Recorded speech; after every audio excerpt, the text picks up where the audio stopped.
Everybody's heard of malaria, but you should have malaria once and then you get a sense for how terrible it is.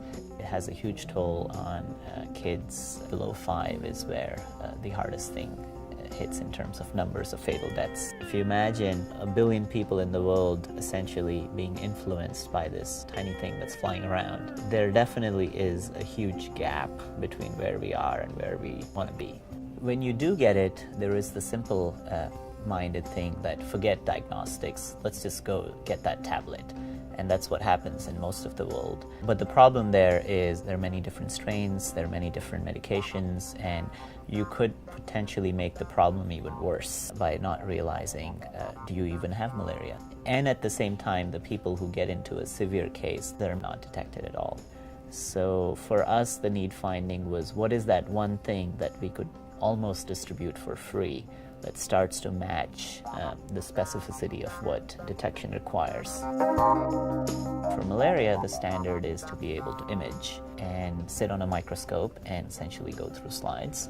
What we found in that as a challenge was, if you truly want to scale, we should really be testing more than 1 billion people every year. So that's 1 billion tests a year.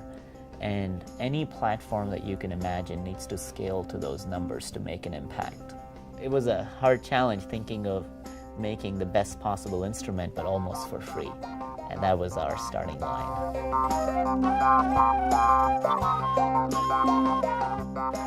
What came out of it is what we call use and throw microscopy. These little microscopes that are literally built out of paper, tape, and glue.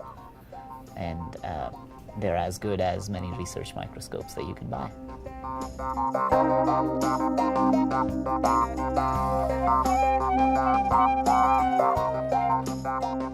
The evolution for us was really starting from that we're going to build something completely from scratch. The components that we were open to using have to be mass-produced and have to be common day-to-day materials.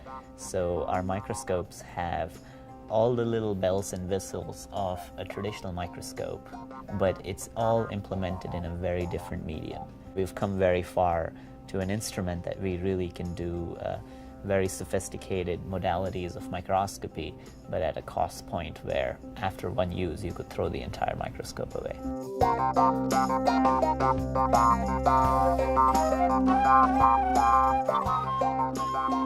It's completely flat. It's built by folding. The versions we have go all the way from bright field standard microscopes to fluorescence to dark field polarization, and an unusual one which we call projection microscopes, in which you just literally project the image on any wall.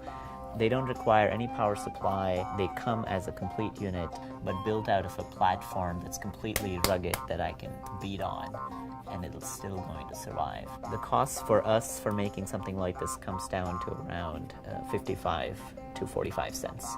We've gone very far from what we initially built and implemented all the way to these scopes. And there are many more iterations to come. What's really fun about this is we go all the way from a computer file, which is just a bunch of lines, all the way to a functional microscope in less than 20 minutes.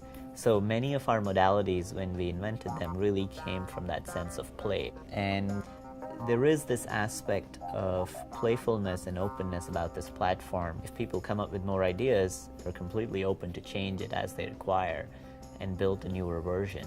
And then eventually how people use it will depend on them.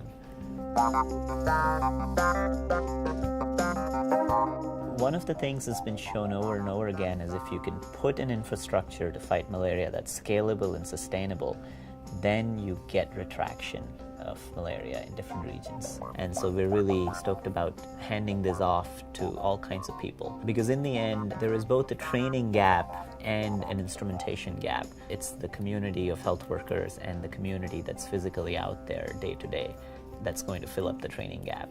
But what we're doing initially is providing them the tools to be able to do that.